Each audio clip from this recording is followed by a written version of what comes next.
Hello everybody and welcome to niXtreme. Today we're going to be checking out our pickups leading in October. Let's check it out.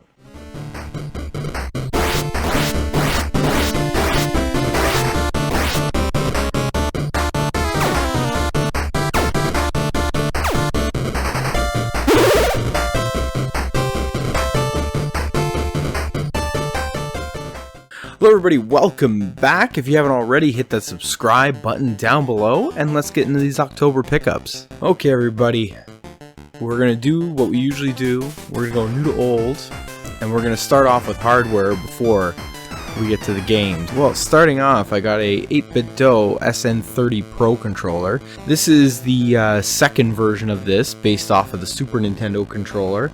I have already, as you've seen in a previous video, I have the SF30 based off the Super Famicom controller.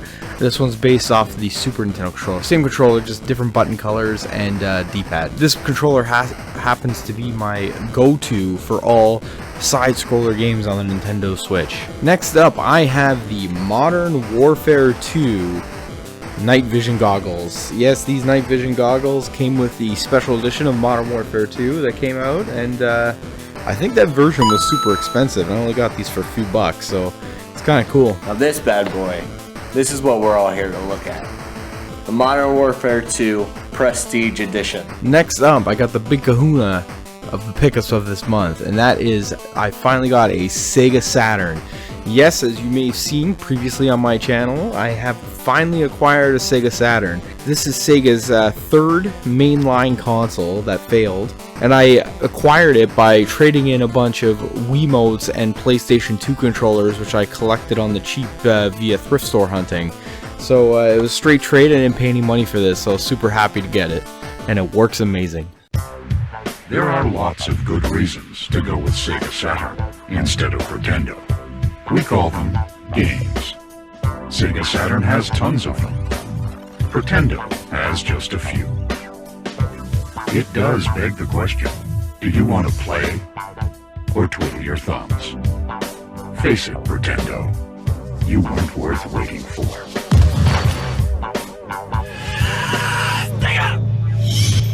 Next, we're going to be getting into the game, starting off with Ghostbusters, the video game remastered. My previous video is a Let's Play of this game. This game is fantastic.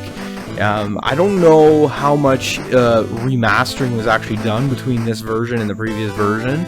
I know the original version of this had multiplayer, and I don't think this one does. But this game is awesome. It's the technical third movie in the Ghostbusters series that never got made. It's written by Harold Ramis and Dan Aykroyd, and everybody came back to do their voice acting for this, so it's super amazing. In these trying times, wouldn't you like to do your part to make the world just a little bit safer? If you answered yes, then the Ghostbusters need you. Next up, I have the super obvious game, or game compilation, to get this month, and that was the Super Mario 3D AllStars collection. This contains Super Mario 64, Super Mario Sunshine, and Super Mario Galaxy. Super Mario 64 obviously changed the world for video games, 3D platforming games. Super Mario Sunshine, I actually never played it, so I'm looking forward to going through it. I had a GameCube, but for some reason I never got this game. I got Luigi's Mansion, that was as far as I got for a Mario game on there. So I'm excited to check that out for the first time, that's for sure. And obviously the amazing Wii game Super Mario Galaxy, which I popped this in. It looks amazing how good that game looks in 1080p. So I would strongly suggest checking this out if you can. Get it, because they're supposed to stop producing them in March.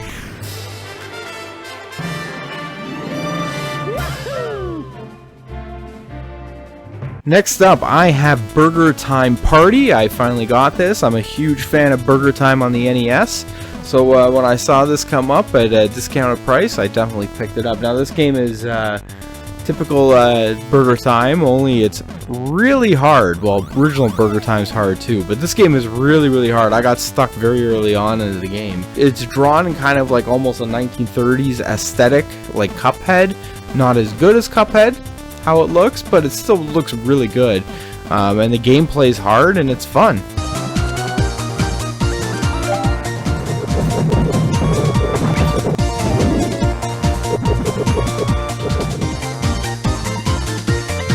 Okay, and the final Switch game I got.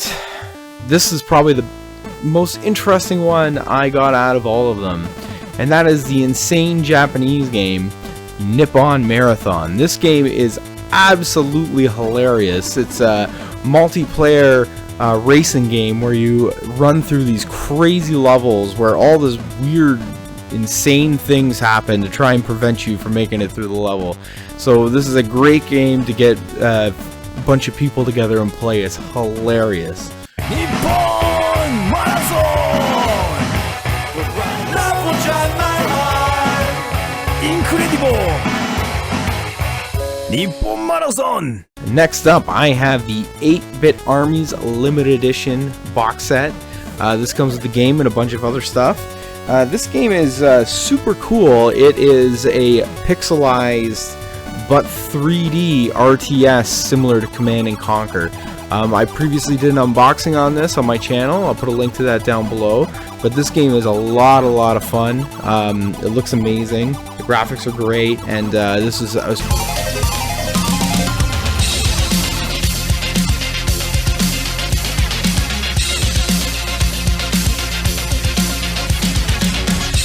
Next up, I just want to get this one out of the way real quick. I got one Wii game, and that's Dora Save the Snow Princess. I picked this up from a thrift store. I thought my daughter might enjoy the game. It's a side-scroller puzzle game.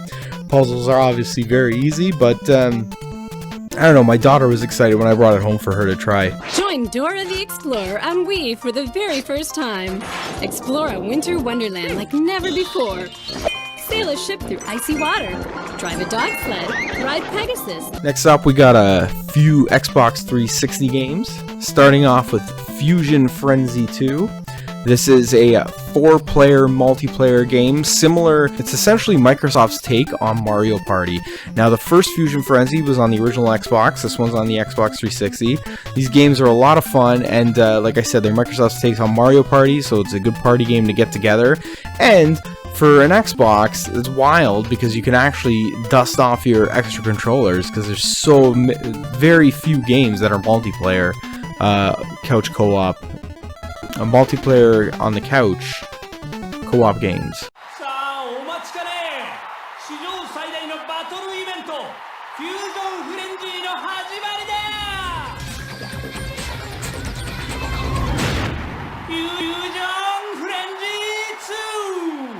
Next up, I picked up Velvet Assassin. This is a forgotten about or possibly never seen game on the Xbox 360. It's a stealth combat game. I hear mediocre things about this, so I gotta try it out, see for myself, see if it's actually any good. So we'll see.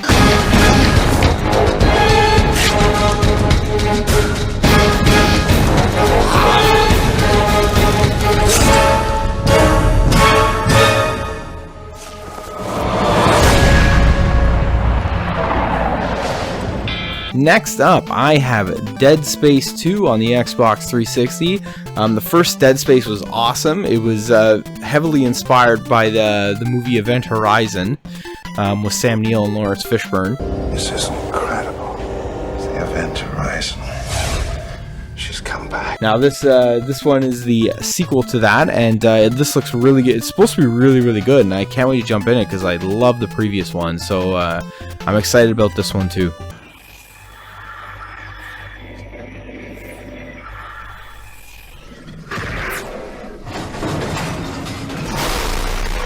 Okay, moving to original Xbox games, I got a big stack of these, so I'm going to try and hit through them pretty quick. Okay, first up, I got Mission Impossible Operation Surma. This is a Mission Impossible game, stealth game, mission-based game, objectives in the missions. Similar to, I'm excited to play this one because I really enjoyed the N64 game when it came out. I don't know if that holds up to this day, but I love the idea of going through these missions, and you have all these secret agent objectives you have to do during the missions. I love that, and I hope this is similar to that. It looks good, the graphics on it, so I'm excited to try it out. Greetings, Agent Hunt. IMF sources have detected suspicious activity at the Surma Corporation's weapons research facility. Your mission, should you choose to accept it, is to see that the dangers born of the shadows allowed to see the light of day. Next up, I got Nightcaster Defeat the Darkness. This is a third-person RPG, which is an Xbox exclusive. This has never seen, I don't think this is backwards compatible. I think this game's forgotten to time, and it was kind of cool to pick this up. Microsoft doesn't have a lot of RPGs, and this is definitely one to check out.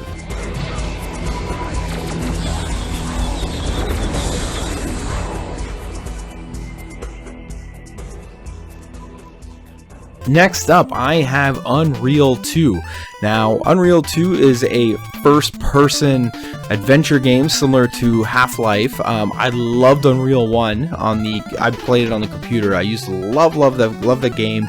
I love the atmosphere and everything about it. And I'm really looking forward to playing through this one because, like I said, the first game is awesome.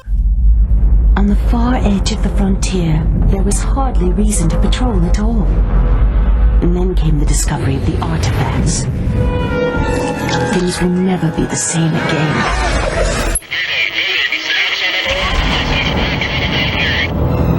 Next up, I have another first-person adventure game, and that's called Ariah. Now, this game looks pretty cool. It's got a split-screen multiplayer built into it.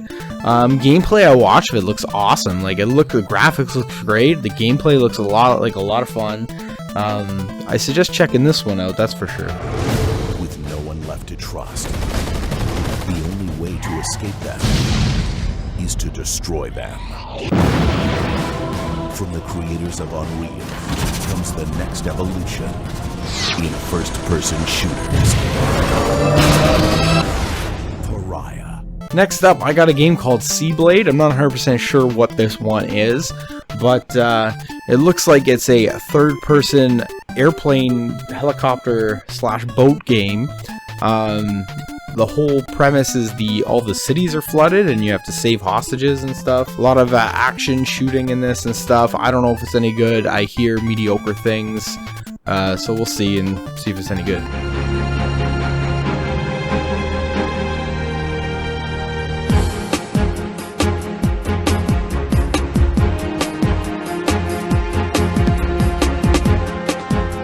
Next up, I got Lord of the Rings Fellowship of the Rings. This is a third-person adventure game. And the funny thing about the Fellowship of the Ring here is this was made pre-Peter Jackson movies.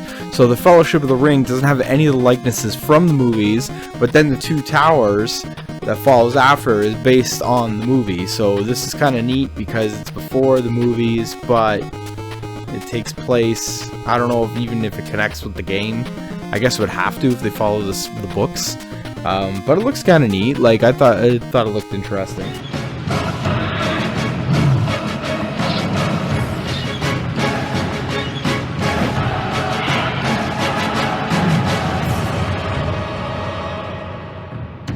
Next up, I have Mortal Kombat Deception. Now, this is a Mortal Kombat before Mortal Kombat went back to its original sites 2D plane roots in Mortal Kombat 9. Now, this one is a 3D fighting game similar to Tekken or Mortal Kombat 4. It's not obviously as good as the modern ones, Mortal Kombat's, but it does have a bunch of mini games that are supposed to be a lot of fun and pretty funny. It's got chess combat, and it's got a puzzle combat game, which is similar to Tetris. Built into it is just little add-ons that make the game more interesting. I hear it's okay, but it's not the style that I like. Introducing extremely brutal death traps.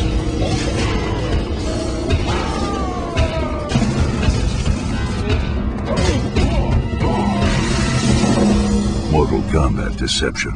Next up, I have Mech Assault 2 Lone Wolf. Now, this game is a sequel to the original Mech Assault on the original Xbox. This game looked pretty cool. It's a mech game, obviously, but you control this almost like an Iron Man suit in this, and you can go around and you can hack into other people's mechs and take them over. It looks pretty cool. I love mech games, so I'm excited to play this for sure.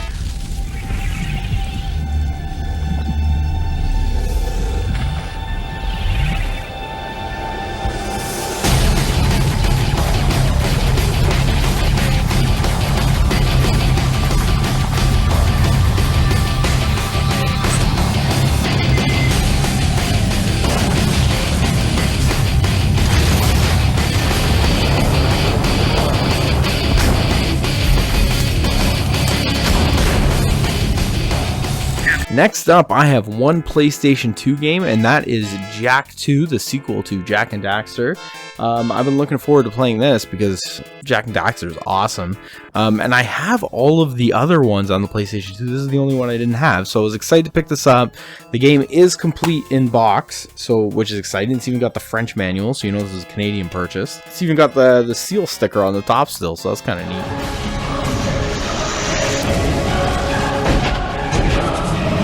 It's over, Jak. Your head will be my trophy.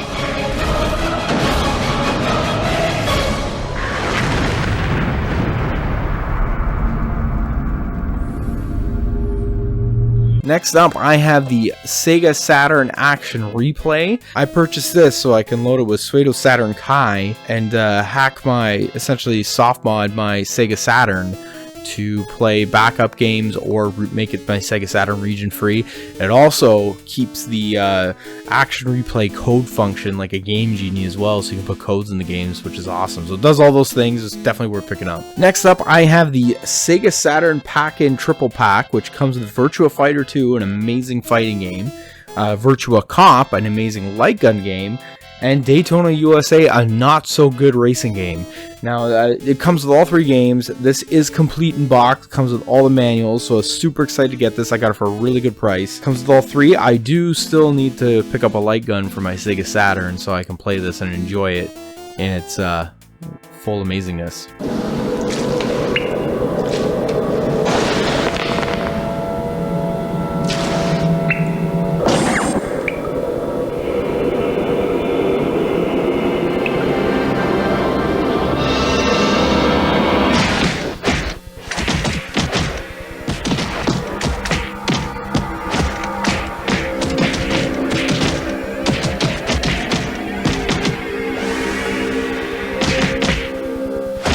And now, for a little break from games, just a little break, I got the Mortal Kombat movie soundtrack. I found this at a thrift store for a couple bucks. I thought it was worth picking up because that movie had a great soundtrack, and I thought this would be a pretty cool collection, add to my Mortal Kombat stuff, so nice. Move aside.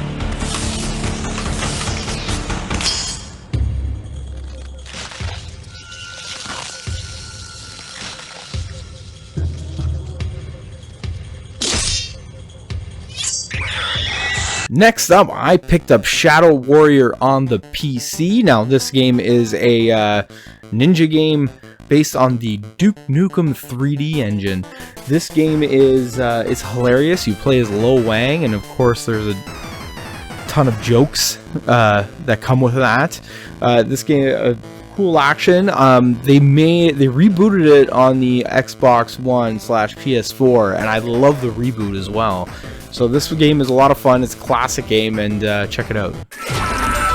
Want some wang?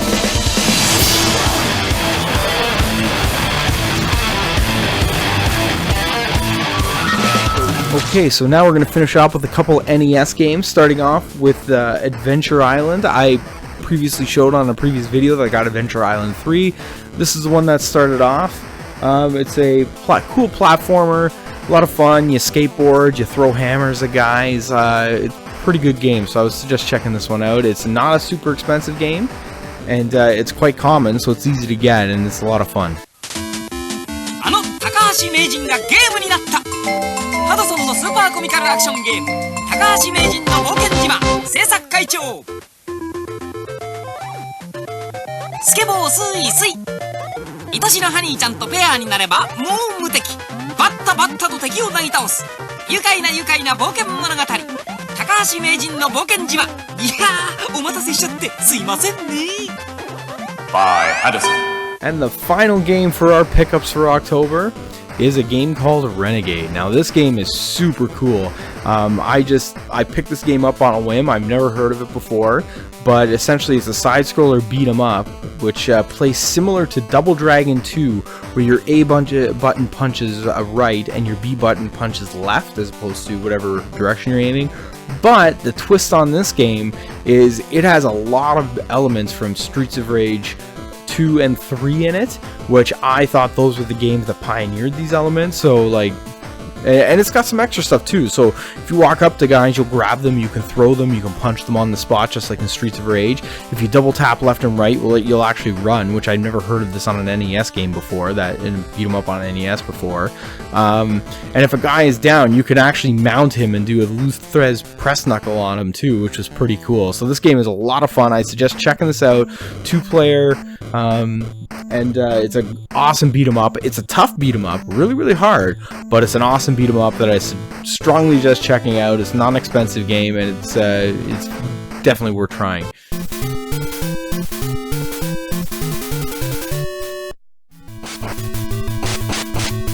Well, everybody, thanks for checking out these pickups leading into October.